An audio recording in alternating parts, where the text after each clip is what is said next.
할렐루야. 8월 3일 토요일입니다. 열왕기하 18장 26절부터 끝절 37절까지 말씀을 읽고 은혜 나누도록 하겠습니다. 힐기야의 아들 엘리야김과 셈나와 요아가 랍사게에게 이르되 우리가 알아듣겠사오니 청하건대 아람말로 당신의 종들에게 말씀하시고 성 위에 있는 백성이 듣는 데서 유다말로 우리에게 말씀하지 마옵소서. 랍사게가 그에게 이르되 내 주께서 네 주와 네게만 이 말을 하라고 나를 보내신 것이냐? 성 위에 앉은 사람들도 너희와 함께 자기의 대변을 먹게 하고 자기의 소변을 마시게 하신 것이 아니냐? 하고 랍사게가 드디어 일어서서 유다말로 크게 소리질러 불러 이르되 너희는 대왕 아수르 왕의 말씀을 들으라. 왕의 말씀이 너희는 히스기야에게 속지 말라. 그가 너희를 내 손에서 건져내지 못하리라. 또한 히스기야가 너희에게 여호와를 의뢰하라 함을 듣지 말라. 그가 이르기를 여호와께서 반드시 우리를 건지실지라. 이 성읍이 아수르 왕의 손에 함락되지 아니하게 하시리라 할지라도 너희는 히스기야의 말을 듣지 말라. 아수르 왕의 말씀이 너희는 내게 항복하고 내게로 나아오라. 그리하고 너희는 각각 그의 포도와 무화과를 먹고 또한 각각 자기의 우물의 물을 마시라. 내가 장차 와서 너희를 한 지방으로 옮기리니 그곳은 너희 본토와 같은 지방 곧 곡식과 포도주가 있는 지방이요 떡과 포도원이 있는 지방이요 기름나는 감람과 꿀이 있는 지방이라. 너희가 살고 죽지 아니하리라. 히스기야가 너희를 설득하여 이르기를 여호와께서 우리를 건지시리라 하여도 히스기야에게 듣지 말라. 민족의 신들 중에 어느 한 신이 그의 땅을 아수르 왕의 손에서 건진 자가 있느냐? 하맛과 아르밧의 신들이 어디 있으며 스발와임과 헤나와 아와의 신들이 어디 있느냐? 그들이 사마리아를 내 손에서 건졌느냐? 민족의 모든 신들 중에 누가 그의 땅을 내 손에서 건졌기에 여호와가 예루살렘을 내 손에서 건지겠느냐 하셨느니라. 그러나 백성이 잠잠하고 한마디도 그에게 대답하지 아니하니 이는 왕이 명령하여 대답하지 말라 하였음이라. 이에 힐기야의 아들로서 왕궁 내의 책임자인 엘리야김과 서기관 셈나와 아삽의 아들 사관 요아가 옷을 찢고 히스기야에게 나아가서 랍사게의 말을 전하니라. 아멘. 네, 계속해서 이어지는 아수르 군대 장관 랍사게의 말이 이어지고 있습니다. 지난 시간에 말씀드렸던 것처럼 랍사게가 그 예루살렘을 포위한 상태로 힘으로 누를 수도 있지만 일부러 그들의 사기를 저하시키고 항복을 종용하고 있습니다. 그렇게 하는 것이 힘으로 누르는 것보다 훨씬 저렴한 비용으로 훨씬 많은 이득을 얻을 수 있기 때문에 그렇습니다. 모든 백성들이 보는 앞에서 왕이 무릎을 꿇는 것을 보이면 나머지 백성들은 손쉽게 제압할 수 있습니다. 그리고 주변국들에게 경고를 줄 수 있죠. 아수르 왕에게 대적하면 모두 다 이렇게 무릎을 꿇게 될 것이다. 그러니까 우리 군대가 가면 미리미리 조공을 준비하고 있다 바쳐라. 이런 사인을 주변에 줄 수 있기 때문에 그렇죠. 그래서 항복을 하면 손쉽게 그 지역을 점령을 하고 끝끝내 항복을 하지 않으면 무참하게 학살을 합니다. 저항을 하는 모든 사람을 죽이고 저항을 하지 않는 사람들은 다른 지역으로 이주시킵니다. 그나마 고분고분한 사람은 이주시켜서 새로운 땅을 주며 그곳에 정착하게 하지만 고분고분하지 않은 사람들은 곱게 끌고 가지 않습니다.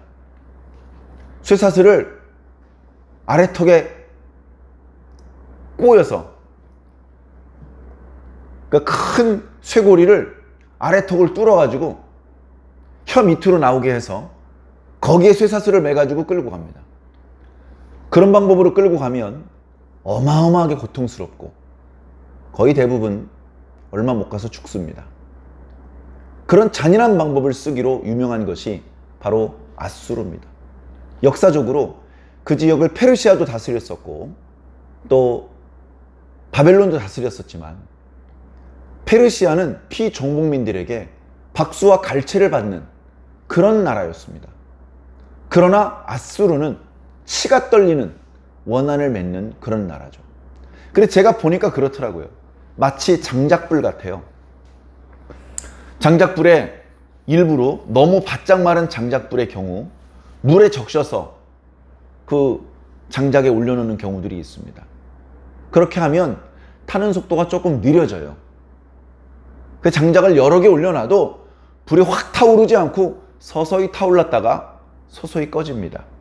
그래서 불이 불필요하게 너무 셀 필요도 없고 너무 빨리 꺼지지도 않게 천천히 타도록 하기 위해서 그렇게 하는 것을 본 적이 있습니다. 그런데 아수르는 비유하자면 바짝 마른 장작입니다. 불 위에 올려놓으면 올려놓자마자 불이 붙어서 순식간에 확 타버립니다. 그래가지고 이거 장작이 부족하겠는데 장작을 가지러 가면 벌써 꺼져 있습니다. 불씨도 남아있지 않고 다 바짝 타버린 것이죠. 그렇게 빠른 속도로 나라가 커졌다가 빠른 속도로 멸망해버린 그런 나라였던 것 같습니다.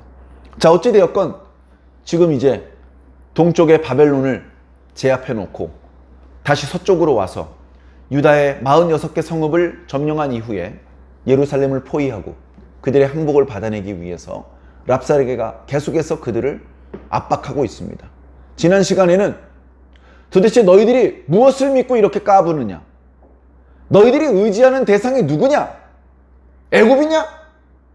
애굽은 너희들에게 도움이 안 된다. 너희들이 의지하는 게 누구냐? 여호와냐? 야! 우리가 여호와의 명령도 받지 않고 여기 왔는 줄 아느냐? 내가 저번에 말씀을 들었는데 여호와께서 말씀하시기를 나더러 여기 올라와서 너희들 다 쳐 죽이라 그러셨다. 그래서 온 거다. 이렇게 참말과 거짓말을 섞어가면서 이스라엘 백성들을 힘들게 만들고 있었습니다. 오늘은 그 뒤에 이어지는 말씀인데, 자, 왕 대신해서 적장의 메시지를 듣고 그 메시지를 이제 왕에게 전달하기 위해서 신하 3명이 성벽 위에 서 있습니다. 그 성벽을 향해서 랍사게가 여태껏 얘기했던 것이죠. 신하들이 듣고서 반박할 길이 없습니다. 뾰족히 반박할 말이 없는 거예요.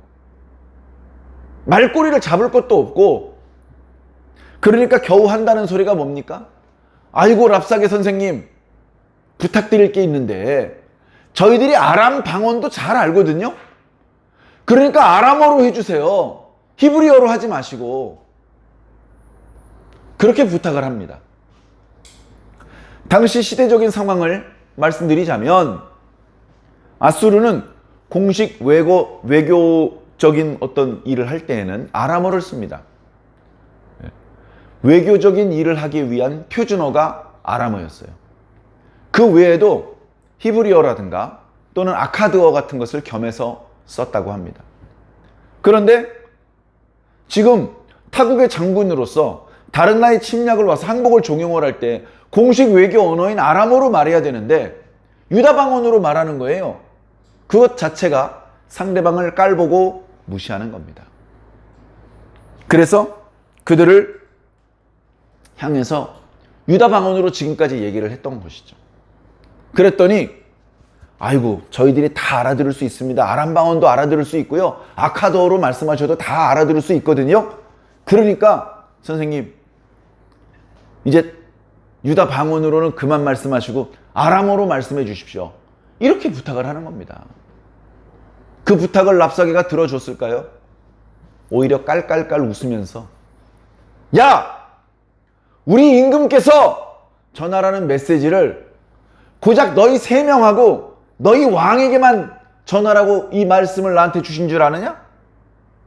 지금 성벽 위에 올라가 있는 저 모든 유다 사람들에게 주신 말씀이기도 하다. 너희들은 우리 대왕의 말씀을 듣지 않으면 모두 자기 대변을 먹고 소변을 마시게 될 것이다. 이렇게 겁을 주는 거예요. 그러더니 본격적으로 일어나가지고 큰 목소리로, 그러니까 자기 앞에 서 있는 그 유대 관리 3명을 향해서 말하는 게 아니고 모든 이스라엘 사람들에게 큰 소리로 외쳐 말을 합니다. 너희 유다 사람들아! 위대하신 왕, 우리 아수르 왕의 말씀을 들으라. 뭔가 좀 이렇게 대왕 아수르 왕의 말을 좀 이렇게 우리 번역이 약간 좀 밋밋하죠. The Great King, The King of 아수르. 영어 성경에 이제 그렇게 되어 있습니다. 우리도 백성들의 존경을 받고 많은 좋은 공로를 세운 왕에게는 대왕이란 말을 부릅니다. 그냥 세종이라고 부르지 않고 세종대왕. 그리고 뭐 정조를 존경하는 사람들은 정조대왕. 선조대왕 이런 사람은 없어요. 인조대왕. 아주 쪽팔린 그런 어떤 역사적으로 좀 부끄러운 그런 모습을 보였던 왕에게 대왕을 붙이지 않습니다. 그러나 세종대왕은 아무도 이유를 제기하지 않습니다. 왜 쓸데없이 거기다 대왕자를 붙여? 이렇게 말하는 사람이 없어요. 진심으로 존경하고 그 공로를 인정하기 때문에 그렇습니다. 지금 아수르가 초강대국으로서 유다를 압박하기 위해서 쓸데없이 피를 흘리지 않고 유다 백성들의 항복을 이끌어내기 위해서 유다 방언으로 항복을 종용하고 있습니다. 대부분의 유다 백성들이 자신의 말에 두려움을 품고 그리고 왕과 하나님께 대한 신뢰를 떨어뜨린 수만 있으면 대부분의 백성들이 항복을 원한다면 왕도 버틸 수 없을 것이다. 전에도 이 민족 저 민족 공격해 봤는데 이 방법이 아주 잘 통했었어. 백성들로 하여금 자기 왕을 신뢰하지 못하게 만들고 자기 신을 신뢰하지 못하게 만들었더니 그냥 항복하더라고. 유다도 별 수 있겠어? 하면서 다른 동네에서 써먹었던 방법을 지금 쓰고 있는 것입니다. 자기 왕에 대해서는 대왕, 그레이트 킹이라고 말하면서 유다의 왕에 대해서는 히스기야라고만 하지 왕이란 말도 붙이지 않습니다. 유다 백성들아! 히스기야에게 속지 말라! 히스기야가 너희를 속이고 있다! 히스기야가 너희를 속이게 내버려 두지 말아라! 이렇게 얘기를 하는 겁니다. 히스기야가 뭘 속였습니까? 히스기야가 여호와께서 우리를 건져주실 것이다.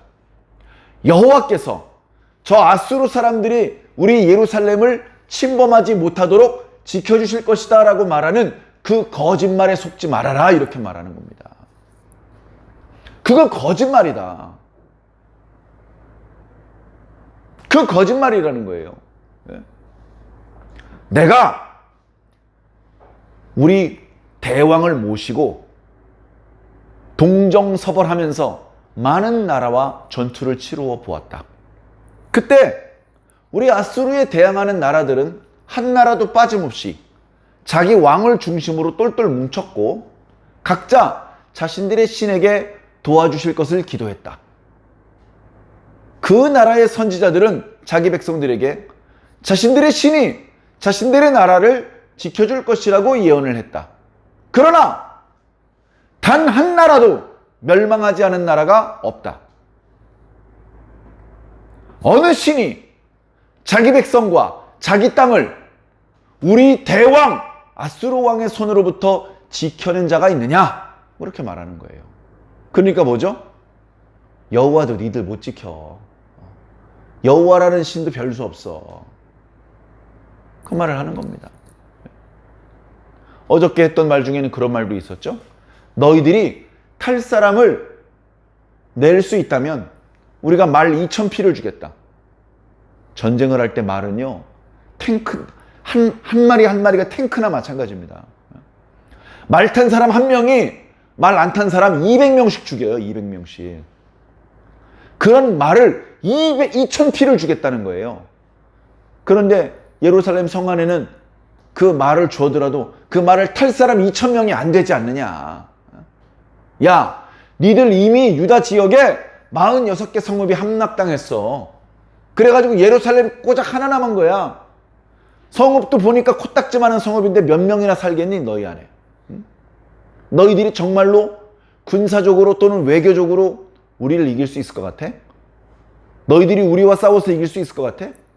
너희들이 원군을 요청할 수 있는 많은 황금을 가지고 있어? 너희들을 누가 도와줄 수 있니?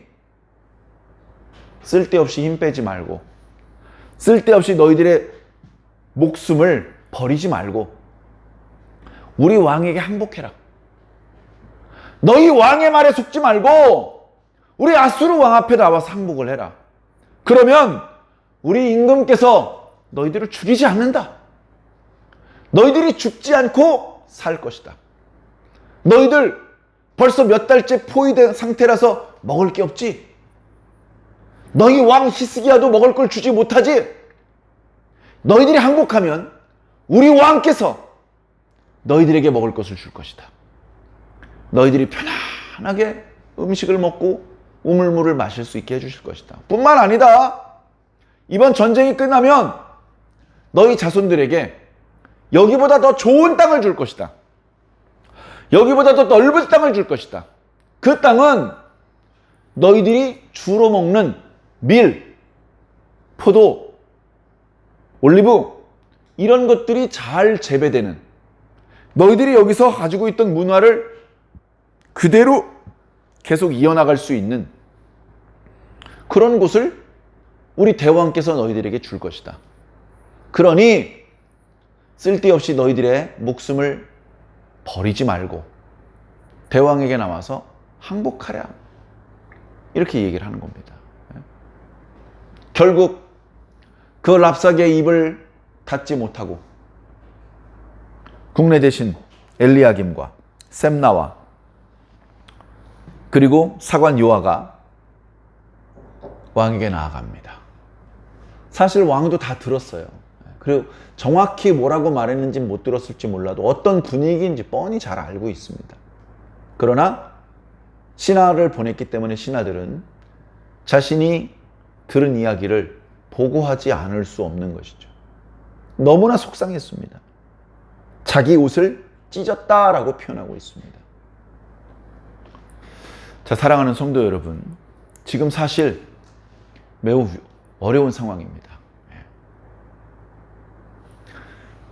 사실 아수르 군대가 몰려 내려오는 것을 예감하고 유다 사람들이 예비군 동원령을 발동을 해서 유다 사람들이 집결해 있어야 됩니다. 상대방과 싸우기 좋은 그런 전장을 만들어 놓고 골짜기 이쪽은 유다 사람들이, 저쪽은 아수르 사람들이 진을 치고 있다가 전쟁이 벌어져야 됩니다. 그게 최소한의 방어하는 방법입니다. 최소한의. 우리가 그동안 이스라엘과 블레셋 사이의 전투가 주로 그런 식으로 벌어졌잖아요. 이쪽 언덕에는 이스라엘 군대가 있고 저쪽 언덕에는 블레셋 군대가 있고 그 중간에 골짜기에서 다윗과 골리앗이 싸우기도 하고 요나단이 그 골짜기를 종횡무진 뛰어다니기도 하고 그랬던 거잖아요. 자, 근데 지금 그렇게 비등비등한 상황이 아니에요. 유다는 국력이 쪼그라들 대로 쪼그라들었습니다. 상대방 아수르는요, 대제국이에요. 대제국. 너무너무나 군대가 그 숫자가 많고요. 그들이 가지고 있는 무기는 너무나 강력한 무기입니다. 그래서 그들이 유다 땅 영토 안으로 침범해 내려오는데 유다 측에서는 병사들을 모아서 방어를 할 진지를 구축할 수도 없었어요. 차례대로 앞쪽부터 아수르에게 점령을 당할 수밖에 없었습니다. 그나마 예루살렘은 언덕 위에 있었기 때문에 그곳이 유다의 왕이 있는 수도라는 것을 알고 그곳을 내버려 두고 나머지를 다 점령을 한 다음에 예루살렘이 포위되어 있는 상황입니다. 도저히 빠져나갈 수 없는 상황입니다. 도저히. 이미 첫 번째 침공 때 히스기야는 승산이 없다. 백성들이 죽음으로 죽어나가는 거라도 막아야 되겠다. 그런 생각에 항복을 했었습니다. 아수르 왕이시여, 제가 범죄하였나이다. 왕께서 부고하시는 조공물을 바칠 터이니 돌아가 주시옵소서. 그랬더니 은 300달란트와 금 30달란트를 요구했습니다. 이곳저곳에서 닥닥 끌러가서 갖다 바쳤는데 양이 모자라요. 그래가지고 지금 이렇게 랍사게가 와가지고 니들 뭐 믿고 까부는 거냐? 라고 말하는 겁니다. 자, 랍사가의 말을 들으면서 우리는 악한 세력들이 성도들을 어떻게 겁박하는지, 성도들의 믿음을 어떻게 흔들리게 하는지 알 수 있습니다. 랍사게의 말을 자세히 살펴보시고 지금 현재 여러분들도 마귀가 여러 가지 방법으로 여러분들의 믿음을 흔들고 있음을 깨달으시고, 아, 마귀는 늘 이런 식으로 하는구나. 아이고, 내가 흔들리지 말아야지. 이렇게 정신을 차리시기 바랍니다. 그리고 흔들리지 않을 수 있는 방법을 찾아내시기를 부탁을 드립니다. 전 시간에도 말씀드렸던 것처럼 마귀는요, 우리를 헷갈리게 합니다. 마귀가 처음부터 끝까지 뻔한 거짓말만 한다면 우리는 오히려 속지 않을 겁니다. 근데 우리가 왜 잘 속느냐 하면 마귀가 진실과 거짓을 섞어서 말하기 때문입니다. 진실을 말하다가 거짓말을 중간중간에 섞어서 말해요. 그러면 정신을 똑바로 차리지 못하면 다 진실인 줄 알고 속아 넘어갑니다. 깜빡 속아 넘어가는 겁니다. 한번 속아 넘어가면 계속 속아 넘어가는 것이고 돌이킬 수 없는 지경에 떨어질 수밖에 없습니다. 자, 히스기야가 거짓말을 했나요? 거짓말하지 않았습니다. 결과적으로 히스기야가 백성들에게 했던 말대로 되었습니다. 그것은 거짓말이 아니었죠. 자, 랍사게의 말대로라면 여호와는 다른 이방 민족들이 각각 섬기고 있는 그런 신들이라 마찬가지여야 됩니다. 그러나 여호와 하나님은 그런 신이 아닙니다. 나중에 히스기야가 하나님 앞에 기도할 때 그 고백이 나타나는데, 하나님은 천지를 창조하신 분이십니다. 동네 조무라기 신들이랑 달라요. 하나님은 천지를 창조하신 분이십니다.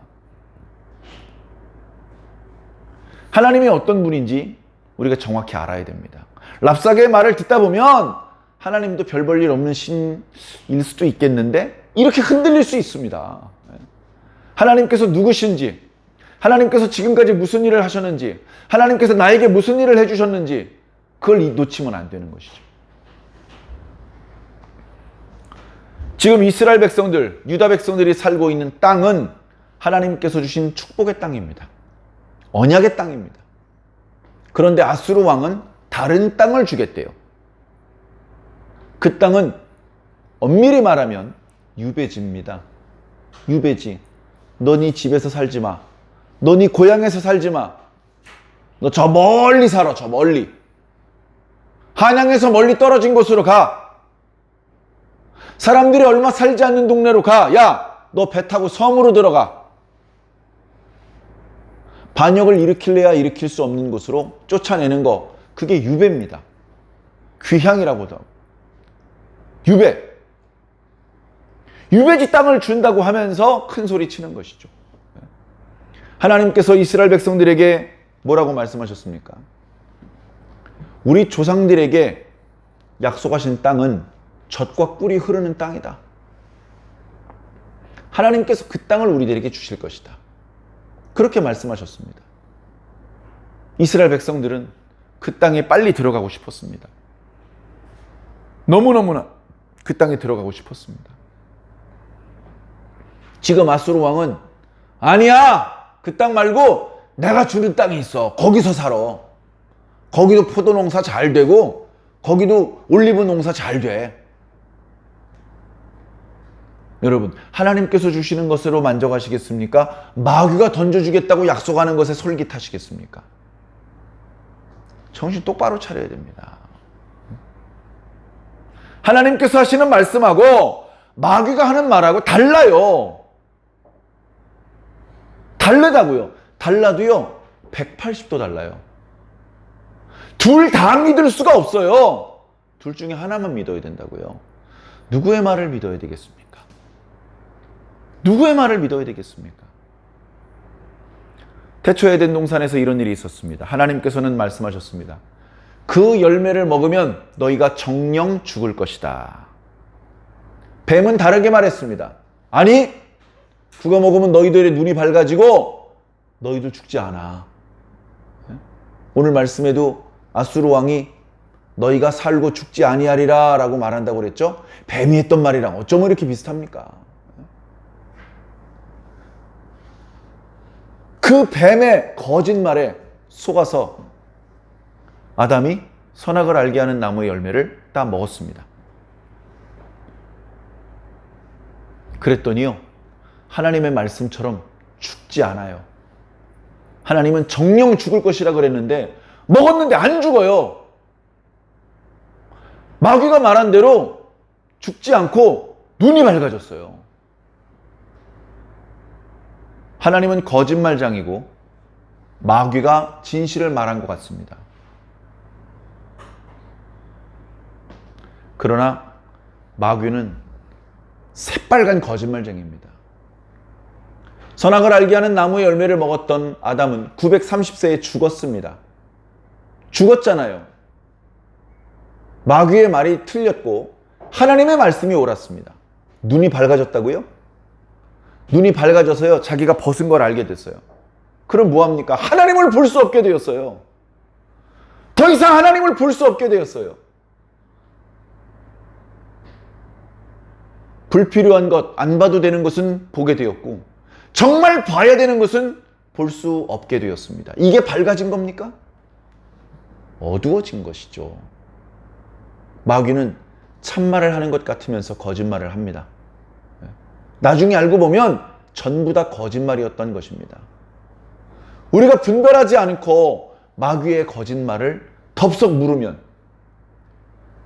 마치 그 속에 낚싯바늘이 있는 걸 모르고 미끼를 물은 물고기처럼 꼼짝없이 마귀에게 끌려다닐 수밖에 없는 지경이 되는 것입니다. 내 몸인데, 내 마음인데 내 마음대로 안 돼요. 마귀가 시키는 대로 해야 돼요. 돈이 시키는 대로 해야 돼요. 자기도 이제 더 이상 그게 즐겁지 않아요. 그런데 어쩔 수 없게 돼요. 낚싯바늘에 깊이 찔려서 스스로 뺄 수가 없는 지경이 되는 겁니다. 저는 그런 성도들을 많이 보았습니다. 사랑하는 성도 여러분, 방법은 깨어있는 수밖에 없습니다. 마귀가 던져주는 미끼를 물지 않아야 됩니다. 마귀에게 야 자꾸 그런 거 미끼 같은 거 우리 앞에 던지지 마. 아무리 부탁해도요, 마귀는 우리 말 듣지 않습니다. 마귀는 계속 던질 겁니다. 안 물면 됩니다. 안 물면 우리가 이기는 겁니다. 물고서 지는 겁니다. 사랑하는 성도 여러분, 영적으로 잘 분별하시고 잘 모르겠거든 덥석 물기 전에 먼저 기도해 보시기 바랍니다. 주의 종과 상의해 보시기 바랍니다. 조심하셔야 됩니다. 분별하셔야 됩니다.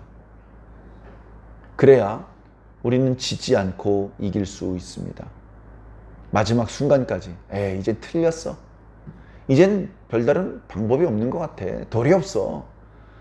라고 말할 수밖에 없는 상황이 되더라도 포기하지 마시고 기도하시고 마지막 순간까지 하나님께서 어떻게 길을 여시는지 두 눈 동그랗게 뜨고 지켜보면서 하나님께 영광을 돌릴 수 있는 저와 여러분들이 꼭 되기를 예수님 이름으로 간절히 축원합니다.